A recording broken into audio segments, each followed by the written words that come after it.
আমার এক বন্ধুকে খুন করা হয়েছে আজ থেকে প্রায় 4 থেকে 5 বছর আগে। যে খুন করেছে, যে ছুরি মেরেছিল, ও এখনও বাজার দিয়ে হেঁটে চলাফেরা করে আমার সামনে। করার কিচ্ছু নাই, বিচার নাই। বিচার আছে, এজন্য তো মানুষ আইন নিজের হাতে তুলে নেয়, এই জন্য তুলে নেয়। কষ্ট লাগে খুবই। তখন আমি ঢাকায় ছিলাম, একে শুনি ঝামেলা হয়েছিল, ওকে খুন করা হয়েছে। এই ঠিক বামে ছুরির আঘাত করে তাকে মেরে ফেলা হয়েছে। ও পোস্টমর্টম করা হয়েছিল, ওর গোসলটা আমি নিজে দিয়েছি, আমি দেখেছি ওকে কিভাবে মারা হয়েছিল। যে ওকে মেরেছে ছেলের নামও আমি জানি। ও কয়েক বছরের পর দেখি বাজারের মধ্যে ঘুরে বেড়াচ্ছে।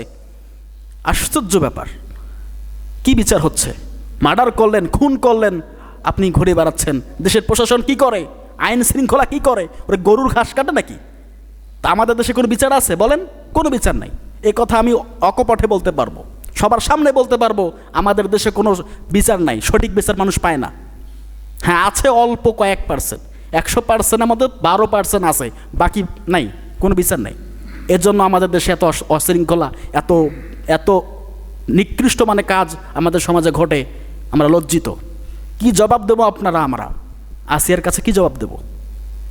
বিচার নাই। সম্মানিত হাজিরিন, রমাদান মাস, এমন নিকৃষ্ট মানে কাজ ঘটে যাচ্ছে। আল্লাহ পাক সকল নিকৃষ্ট মানে কাজ থেকে, পাপাচার থেকে আমাদের সকলকে হেফাজত করুক। সকলে বলে আমিন।